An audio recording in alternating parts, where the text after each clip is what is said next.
It's Kate. And Oliver Hudson. Host of the new podcast, Sibling Revelry. That's right. We started this show because, you know what? No one talks about siblings and that dynamic. The siblings, they know each other better than anybody. Yes. You know. Listen to Sibling Revelry on the iHeartRadio app, Apple Podcasts, or wherever you listen to podcasts. I'm Jacob Goldstein. I used to host Planet Money. Now I'm starting a new show. It's called What's Your Problem?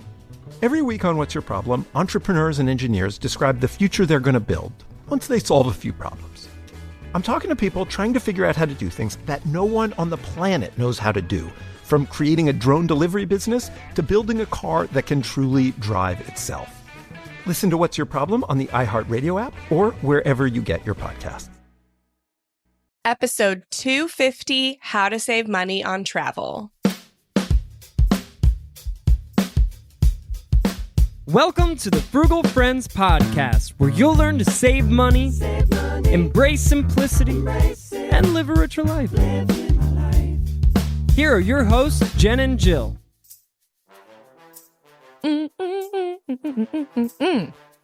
Welcome to the Frugal Friends Podcast, to episode 250. Heyo. This is Jen. This is Jill. And we're celebrating this milestone. We love these even numbers, the 200, the 250. We're celebrating talking about frugal traveling, which is one of Jill's favorite topics. I love traveling. I love doing it often. And the only way to do that is to do it frugally, for me at least. I'm not independently wealthy, in case you haven't learned. She does wear a gold chain, though. So you may not be able to tell if you met her, but I can affirm she's not independently wealthy. Sometimes I wear a gold chain. It's real gold. I didn't buy it. Yeah. It was gifted to me. Yeah.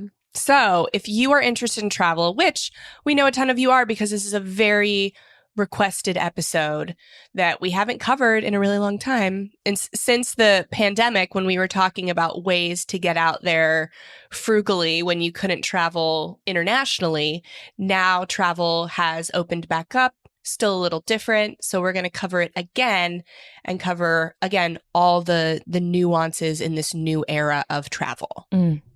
But first, we want to talk to you about our sponsor today. It's a real one, not a fake one.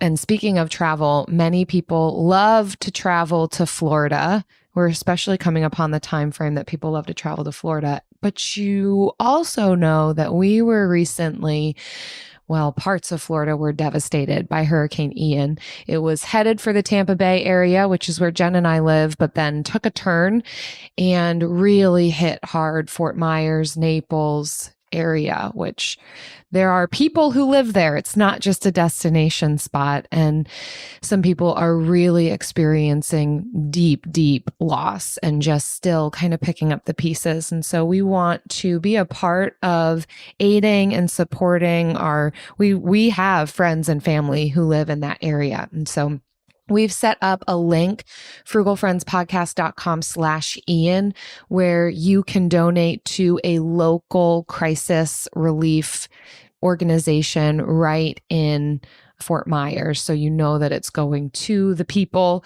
who are actually in need right now. So if you want to give and help our neighbors in the South, visit frugalfriendspodcast.com/Ian. And today is the last day that we, the Frugal Friends Podcast, are going to match your donations up to $2,500. You can still give after today, but if you give today and send us a screenshot of the amount that you gave, we will match that amount up to $2,500. So thank you for your care and support for our people just 45 minutes south of us. frugalfriendspodcast.com/Ian. And if you have any trouble on the website, frugalfriendspodcast.com/Ian, or if you've just given to another organization that's in the Southwest Florida area that you feel passionate about, send us that screenshot anyway. We'll match it.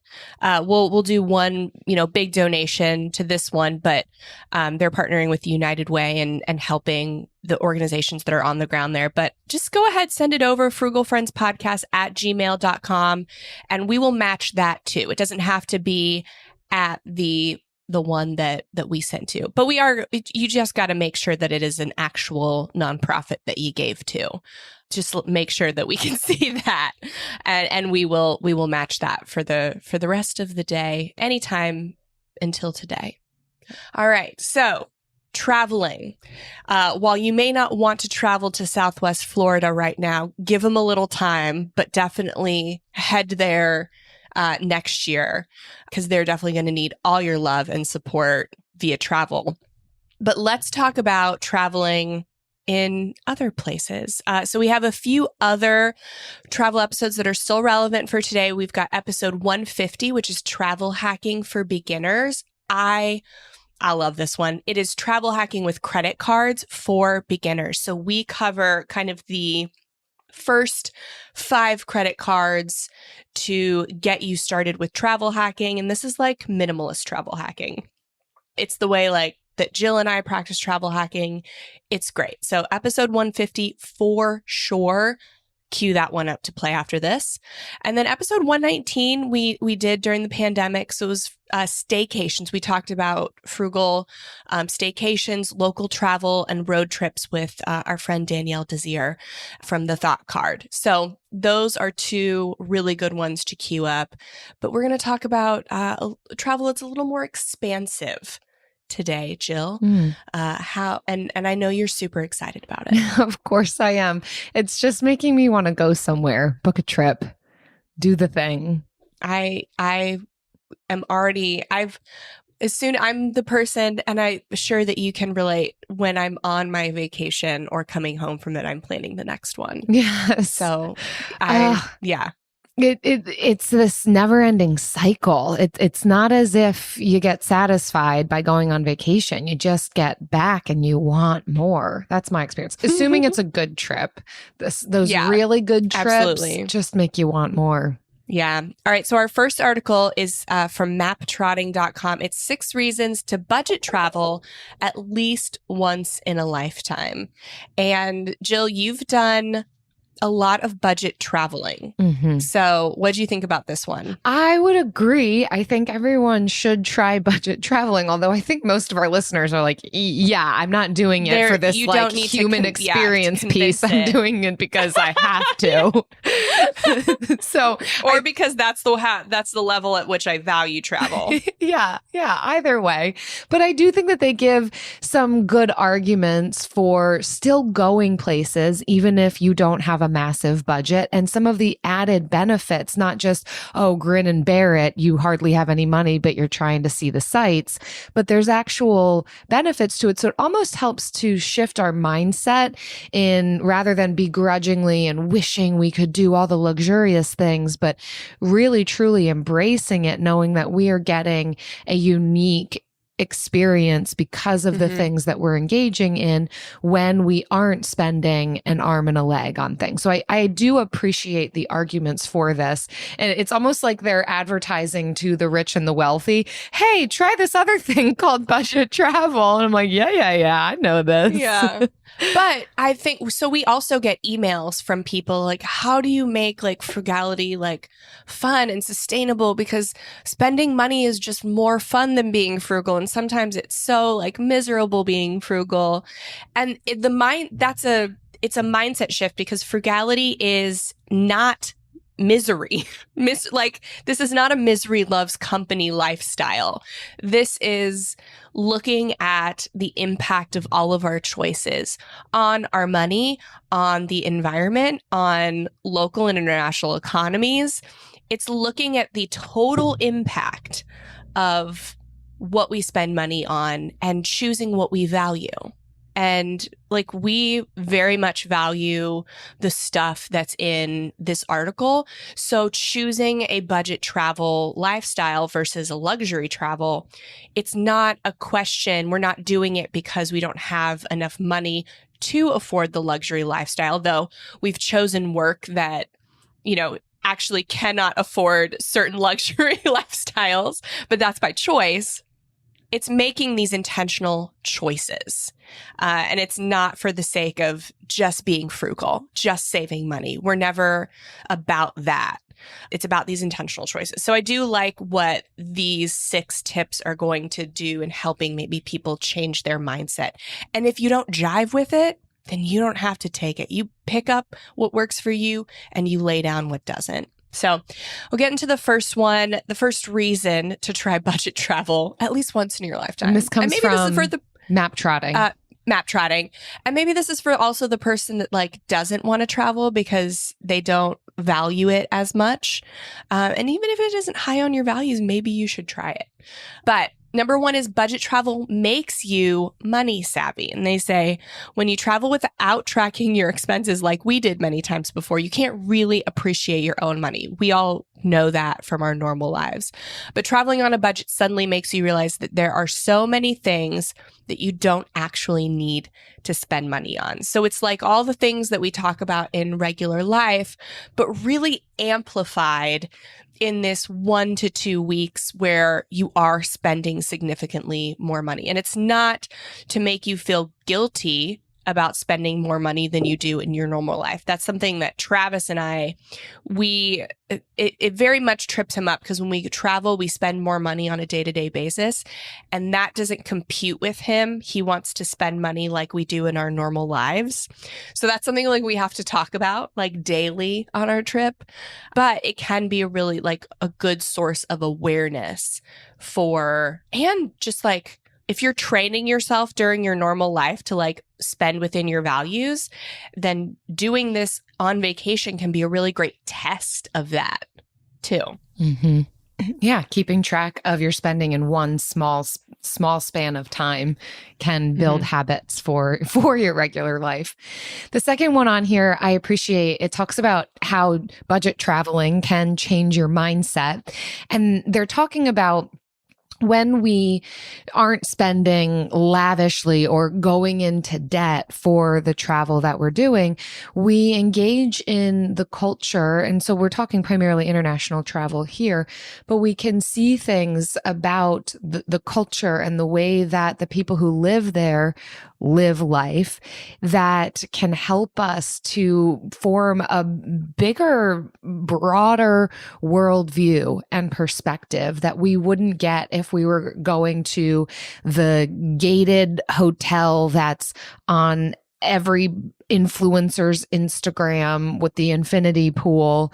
And you've just got this very curated experience that doesn't introduce you to any other type of way of life. So there's just this more internal, deeper level of learning and understanding and growth that can happen when we budget travel, and maybe we go places that are lesser known or lesser traveled than these spots that we see people advertise over and over and over again. Like I kid you not, I don't even follow many travel Instagrammers or bloggers, but I swear to you, in these reels, I am getting the same hotel showing up over and over and over again by all these different Instagram influencers. And I'm just like, all right, well, now it just kind of feels cheap. Like y'all just go to this one hotel, you take your sexy shot in the infinity pool and then like laying in the one hammock, and that's it. Like, where's the variety and the creativity and the culture and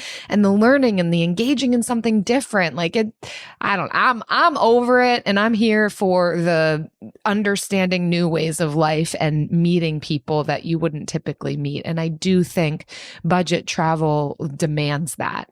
Yeah. And it can be nerve-wracking. You typically like want to be comfortable and know where you're going, which is really hard in a foreign country. And so people will use Instagram and use travel agents and stuff like that to get some kind of trust or familiarity, but you can go outside of that too. So that kind of leads to number 3, that budget travel makes you more adventurous, and you don't have to be like an adventure freak. I am not like an adventure seeker. Like that's not me. I'm a chill seeker. And so, but I have found that, doing stuff that's slightly outside of my comfort zone, but not that doesn't feel dangerous. It's just slightly outside of my comfort zone, is where some of my best memories are. So you can use your intuition. She said, the author, she's like, well, we're not intending on taking another third-class train in Thailand. It was an experience we'll never forget. Exactly. Right. So look at your options and don't. So when we went to Bali after we paid off our debt, that was like our debt payoff celebration. I wish that I had had more of this mindset with me, because we really took the cheapest options, and Bali is inexpensive in itself. And so we were just taking advantage of all these like low prices and not really thinking about, okay, maybe we can actually use our dollar. We've chosen a place where our dollar goes farther, so maybe we can choose some more upgrades in that. We were just so used to always choosing the cheapest thing at that point. And so I really wish that I'd had this like perspective of, yes, let's seek adventure, but let's not make the whole thing an adventure. Let's have some adventure here, and then some things that seem predictable and chill.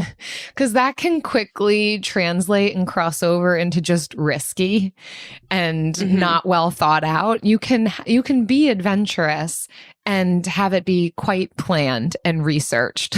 That's my way of doing things. Like, I do want to try new things, but I'm going to look into it and have a really good understanding of what I'm endeavoring upon.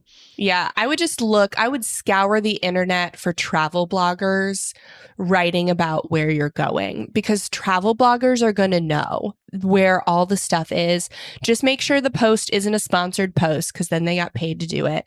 But if it's not, then you can really find some very cool things, some very like hidden gems. And sometimes you can even be like, oh my gosh, I'm going to this place. I'm definitely going to check out, this, maybe like buy one of their digital products or something. And then they'll, you can be like, hey, any other tips I should know about that you've picked up since you wrote the article? Oh, so maybe nice. they will tell you. Yeah.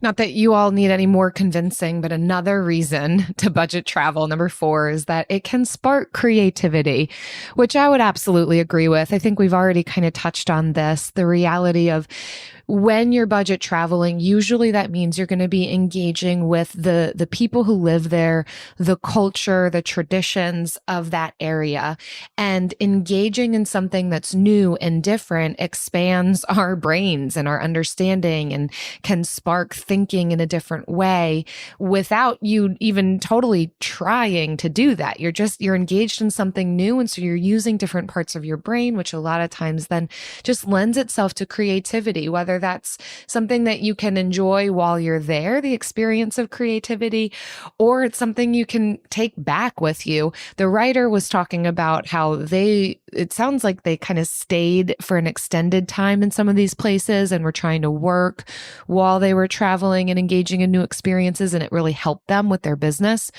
So there you go, Jen. It'll be a business expense. We need to spark our creativity for what's next for the Frugal Friends. There we go. Have to budget travel together.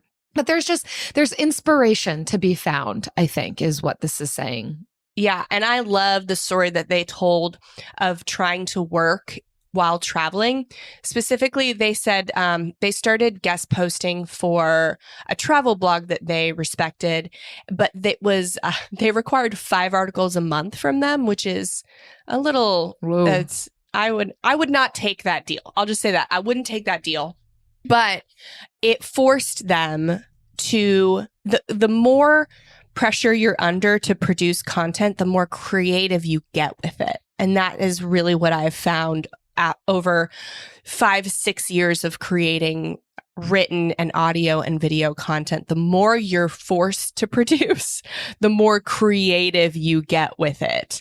And it's the same in life. Like, the more you are forced to get creative, the more creative you get. And so don't look at it like a job or a burden. Look at it like a challenge to get creative. And often the best content comes out of that forced creativity.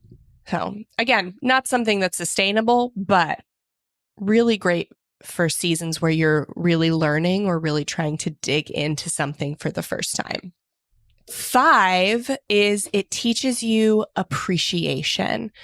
So once you've traveled on a budget, even if for a short while, you'll start appreciating the things you have. Depending on your destination, you can still feel like a millionaire with your $50 a day. And that is true for places. While you will spend some money to take a flight to these places, which you can offset. If you're travel hacking, you can get free flights and then just use your money in these very inexpensive international locales. And the article says, sooner or later, you'll start seeing things around you and feeling incredibly lucky to have the freedom to explore the world. And it's so, so true that international travel has really impacted Jill and I's view of what we have here. And it's made us so much more grateful and like content without complacency. But yeah, it really has impacted my view of what I have, and not in a pity sort of way, but in a like, these people live just like me. They don't think they should be looked down on, and they're living with a ton less. So it'd be rude for me to like pity them. It's really a challenge for me. Like, why do I think I need so much more than this? Like, do I think I'm a better person than I need? Like, I require so much more. So that's a challenge, like in my mindset, to be like, no, I don't need all of this. Is a gift, and I don't need it. But I'm really thankful for it. Mm-hmm. Yeah, which is similar to number 6, said a different way. It can encourage gratefulness. I would maybe reframe this to say, I think traveling helps us with our perspective and our worldview. It helps us, I think, understand ourselves better, where we sit in the world, what geography and upbringing and traditions and culture have formed inside of us. And I think we can only truly see that or grasp that to deeper levels when we see something that is different from what our experience has been, to understand, well, then what was my experience and how did that shape me? So that to me is the gratitude that comes out, not necessarily the very superficial, oh, look at what they live in versus what I live in. That's not a fair comparison. Or like you're saying, Jen, like the point isn't pity or just like, look at everything I have. That's not the point of, it shouldn't be, at least, like how much I have. It's more, how has it formed me, and what more can I glean in my understanding and then my approach to other people by seeing different, but then also seeing the same and some of the similarities. Like there's this deep connection and tie that we have with humanity, but then there's also this distinct understanding of self that can come from it too. So I would just more so advocate for the expanded worldview that comes from travel. Absolutely. AI might be the most important new computer technology ever. It's storming every industry, and literally billions of dollars are being invested. So buckle up. The problem is that AI needs a lot of speed and processing power. So how do you compete without costs spiraling out of control? It's time to upgrade to the next generation of the cloud, Oracle Cloud Infrastructure, or OCI. OCI is a single platform for your infrastructure, database, application development, and AI needs. OCI has 4 to 8 times the bandwidth of other clouds, offers one consistent price instead of variable regional pricing. And of course, nobody does data better than Oracle. So now you can train your AI models at twice the speed and less than half the cost of other clouds. If you want to do more and spend less, like Uber, 8x8, and Databricks Mosaic, take a free test drive of OCI at oracle.com/strategic. That's oracle.com/strategic. oracle.com/strategic. Discover the heartwarming and hilarious world of sibling connections on Sibling Revelry with Kate Hudson and Oliver Hudson. You might be asking yourself, what is sibling revelry? Yeah, well, we just made it up. They'll have some laughs and maybe inspire some people along the way with universal tales of what it's like to grow up with brothers and sisters. We're full-blood siblings, the only full-blood sibling. In our family. Well, not in the world. I mean... No, in the whole world. That's just it. Like, no one... Dive into family tales and explore the human mind with guests like Joel and Benji Madden. And it's fun because we've decided to open it up, to really like all kinds of different siblings. And it's going to be an awesome season. It's more than a podcast. It's a celebration of the ties that bind us. Listen to Sibling Revelry with Kate Hudson and Oliver Hudson on the iHeartRadio app, Apple Podcasts, or wherever you get your podcasts. So we're moving on to our next article, which is from Business Insider, and it's titled, "We asked 14 travel experts to share their number one tip for saving money when they're on vacation." So we're not going to go through all 14. We're going to go through about half. But these are probably some you've heard before, but others, but maybe like haven't taken seriously. And to know that there's nothing new under the sun, like these are actually the biggest ways to save money on travel. There are very few ways you're going to get like a cruise vacation for $100 unless you're coming off a pandemic, but those days are over. So let's dive into this one. The first one, and it's the one that I have found to be best for us, is to be flexible with your travel dates.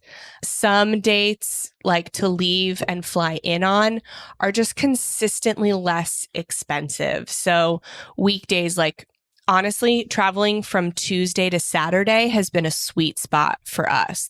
Those are really inexpensive flights.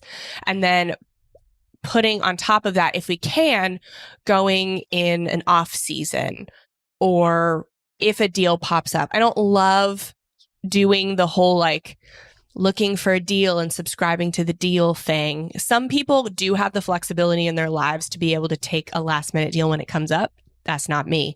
I got a plan. But my plan, typically I try to be in the off season. I'll look at the points calendar for wherever I want to stay. And so I'm using my credit card points, my travel reward points. And so I'll look at the points calendar because they fluctuate. In peak times, it's more points per night. So I'm looking for those, when is the lowest points per night, but also I'm not going to travel to the Bahamas in September because that's peak hurricane season. I'm also not a glutton for misery. So I'm going to go in the off season, but I'm going to go in as smart off season as possible. So like as close to shoulder as I think it's called. But yeah, really flying on the weekday, because weekdays, whether you get there on a Monday or Tuesday or Wednesday won't have a big impact unless something is going on a Friday or Saturday that you want to be there for. But yeah, those for me save the biggest amounts. Though I also like this one, travel places where your home currency takes you further. This one is pretty obvious, but I think when we're considering, I really want to go somewhere, but I can't afford to go to Italy right now. Okay, but is there a place that might be a little less expensive for you based on the exchange rate? And there are plenty of places like this. Obviously, it depends on where you're from and your home currency and the exchange rate at the various locations that you want to visit. But there are plenty of places that we can go where our dollar is going to take us further. The value of it can purchase us more. And so that's definitely something to consider. It has helped me a lot with a lot of the places that I have traveled to. And I would say, especially for people who safety is a high priority, it can even help, as this article points out, that when your dollar can take you further in some of these locations that you visit, you might be able to afford some of the more quote unquote luxuries because it's affordable for you. So like hiring a private driver to go a long distance so you could visit a specific location, or being able to be in maybe a little bit nicer of a hotel, you name it. That's a very key thing that's going to help you be able to maybe have the vacation that you want, but in a way that's more affordable for your budget. Mm-hmm. My next one, I love this one, is to shop at local grocery stores. So not every meal you have has to be at a restaurant, and you don't have to bring all of your own food from home, all of your own snacks from home to save money. Shop at these local grocery stores.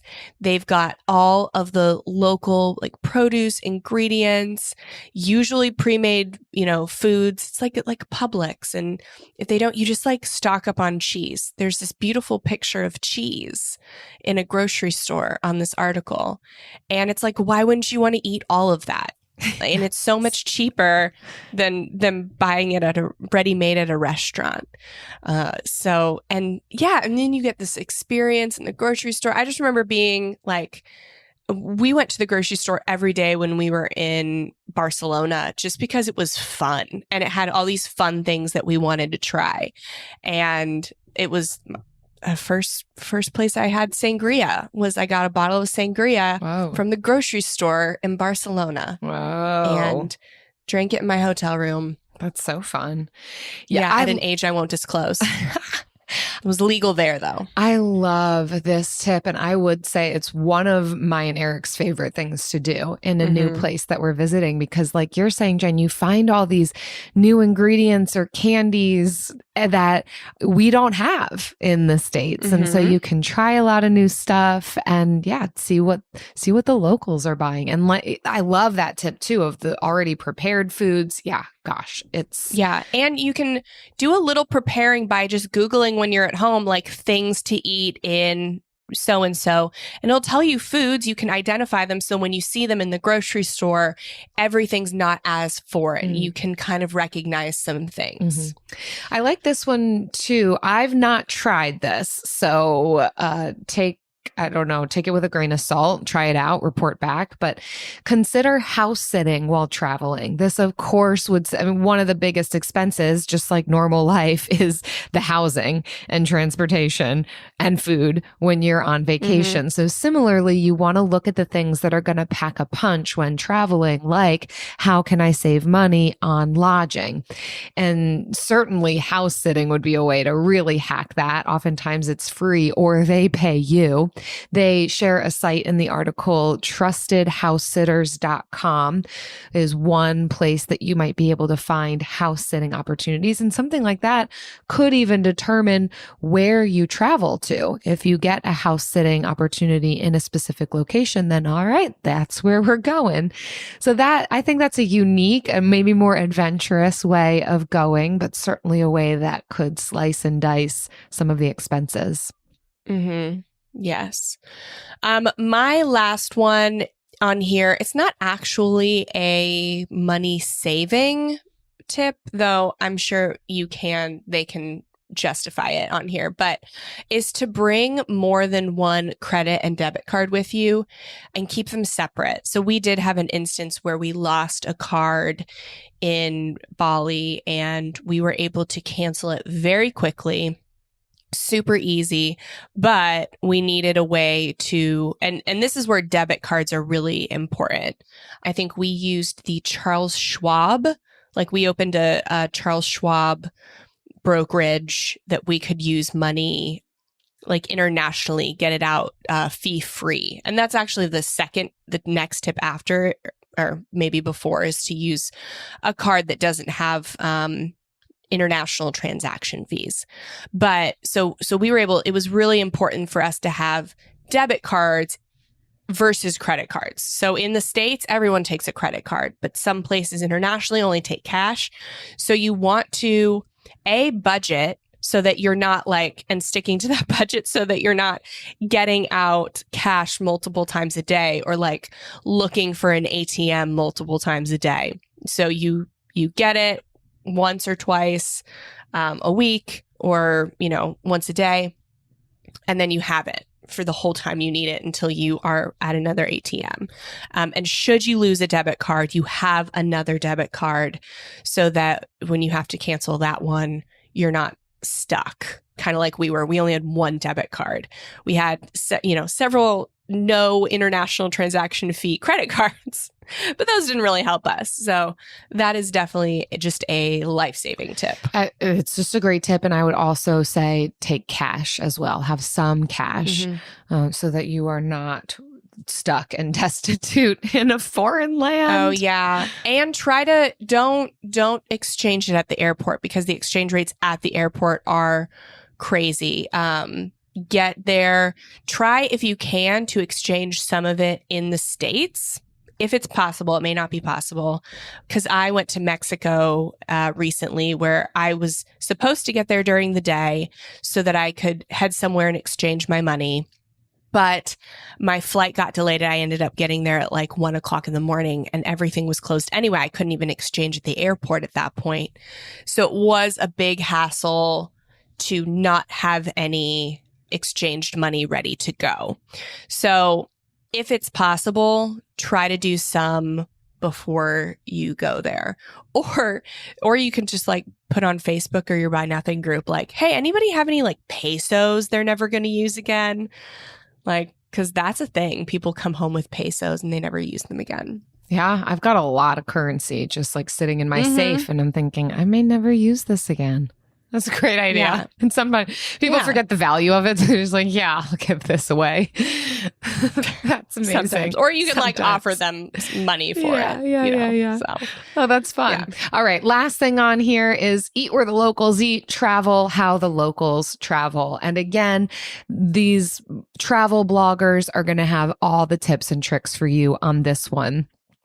I think this has been some of our most fun times in traveling is looking at what's the amazing restaurant that maybe your tourists aren't going to go to, but the locals love. And how do the locals get around? What train lines are they taking? What buses are best? I think this is a great way. It is going to save you money. And again, it's going to introduce you to some new experiences that you may never want to replicate again, but will definitely make you some good memories. Yeah. And again, this is one you can do some pre-research on is how do the locals travel in blank or where do the locals eat in blank? Even Yelp might have some reviews. If you go to the one that doesn't have 10,000 reviews, you can, find some hidden gems that way too. Speaking of hidden gems and things that I do want to replicate. Oh, you'll always find this highlighted in my blog. The Bill of the Week.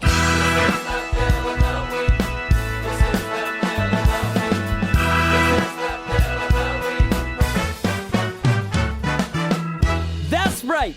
It's time for the best minute of your entire week. Maybe a baby was born and his name is William. Maybe you paid off your mortgage. Maybe your car died and you're happy to not have to pay that bill anymore. Duck bills, Buffalo Bills, Bill Clinton. This is the Bill of the Week.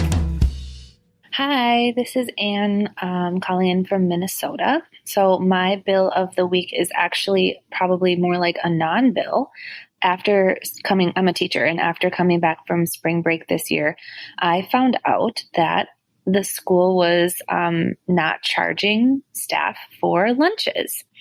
So that means that I get to eat free lunch every day, which includes usually an entree, a big salad bar, some roasted veggies. It's amazing. And I don't have to buy food for lunch to keep at home. I don't have to spend time preparing my lunch. I just get to go to school every day, not worry about it. And I know that there's something waiting for me every day. I love it. Thanks so much, guys. Anne, congratulations for continuing to eat school lunch, to like being about that life, because that's going to save you a lot of money. Oh, this is my dream that like we can all just hope to aspire for our somebody will make you lunch every day to provide us lunch every day. What a dream. And you know what? You deserve it, Anne. And why you do, Anne. Why don't all teachers get free lunch at the school? That should be just a baked in perk of the job. You don't get many perks. So here you go. Right? Throw them a bone with some meat on it for lunch. That's literally what a bone. Yeah, that would be the least they could do. So I'm glad that they are finally doing it for you, Anne. It's just doing the Lord's work. It's so great. Lord's work. It's so great. I'm God. I'm so Teachers, happy for you and somehow getting hungry. Only I don't have like a free prepared hot meal waiting for me. But happy for you, Anne, and this non-bill. If you all listening happen to have a non-bill, someone's feeding you, doing the Lord's work. Oh yeah. If somebody's feeding you, please let us know. Visit frugalfriendspodcast.com/bill. Leave us your bill, your non-bill, your bill's bill, whatever bill you got. We're Bill's here bill. for you. Discover the heartwarming and hilarious world of sibling connections on Sibling Revelry with Kate Hudson and Oliver Hudson. You might be asking yourself, what is sibling revelry? Yeah, well, we just made it up. They'll have some laughs and maybe inspire some people along the way with universal tales of what it's like to grow up with brothers and sisters. We're full-blood siblings, the only full-blood sibling. In our family. Well, not in the world. I mean, no, in the whole world. That's just it. Like no one. Dive into family tales and explore the human mind with guests like Joel and Benji Madden. And it's fun because we've decided to open it up, to really like all kinds of different siblings. And it's going to be an awesome season. It's more than a podcast. It's a celebration of the ties that bind us. Listen to Sibling Revelry with Kate Hudson and Oliver Hudson on the iHeartRadio app, Apple Podcasts, or wherever you get your podcasts.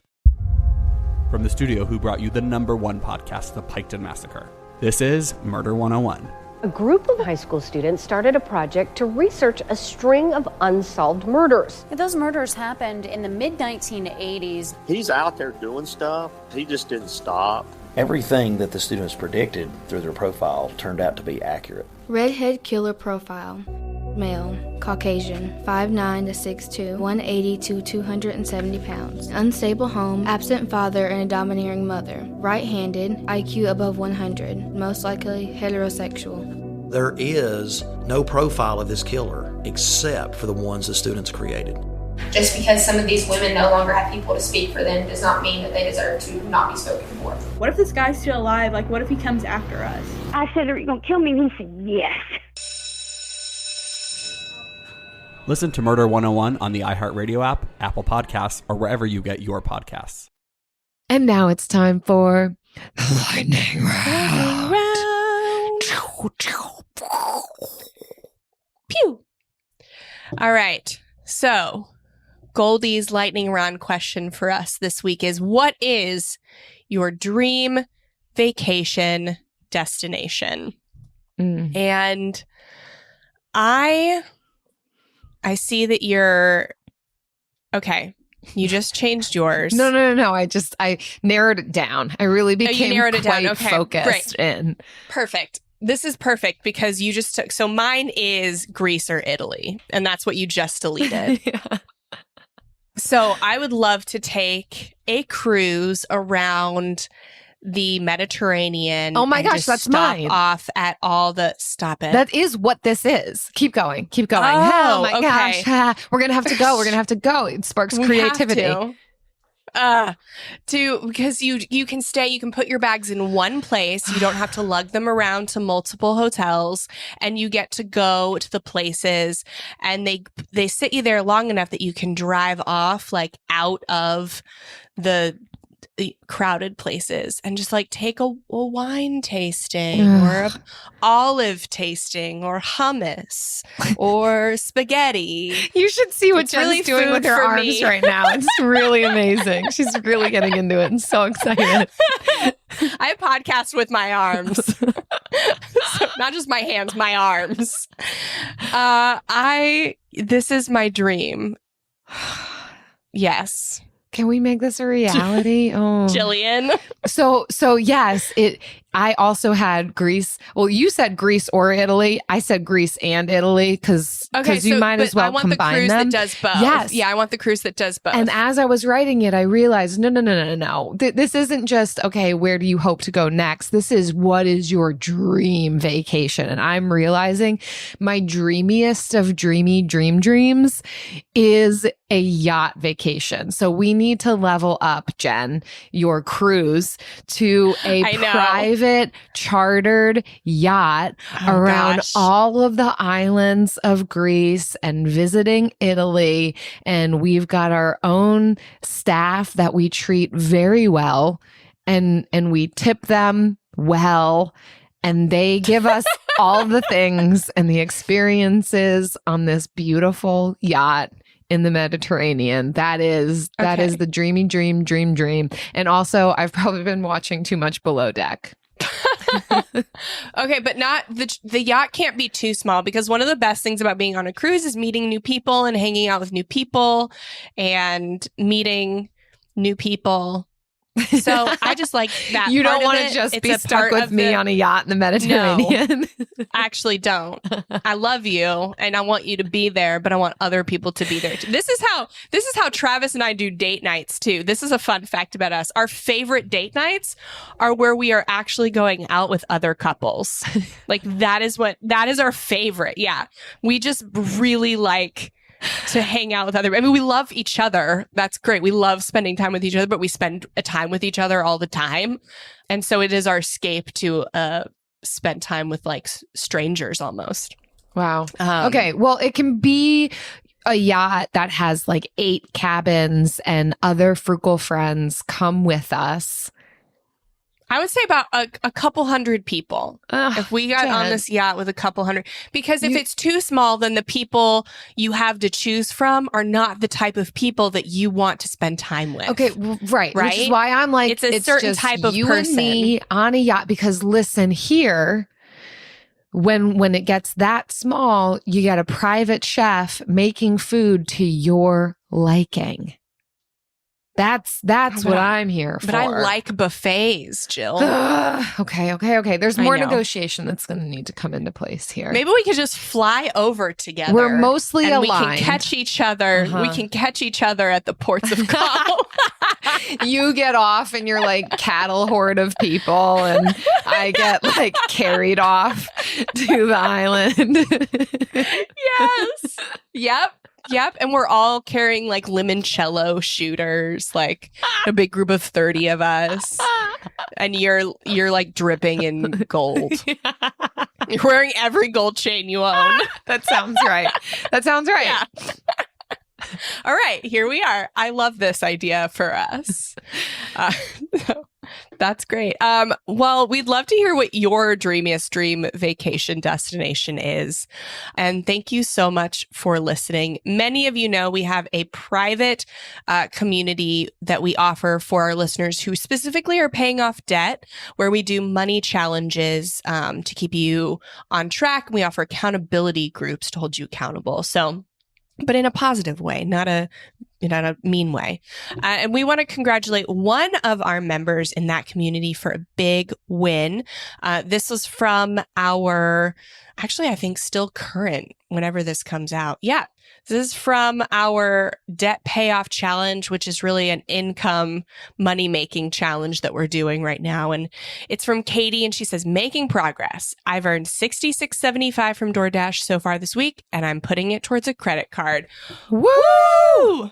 Get it, Katie? Yes, Katie, doing that little side hustle action, making that money and crushing debt. Congrats.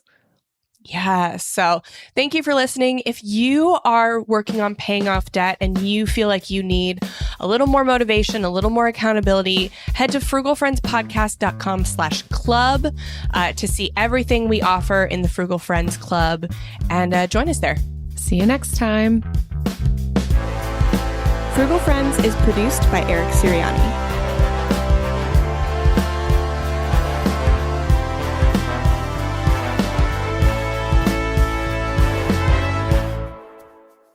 We're so aligned on the type of vacation, like where we want to go, so what we want to do. But then these minor details are what throws the whole thing out of whack. Mm-hmm. We both want to go to the Mediterranean. We want to do it by boat. We want to see all the islands.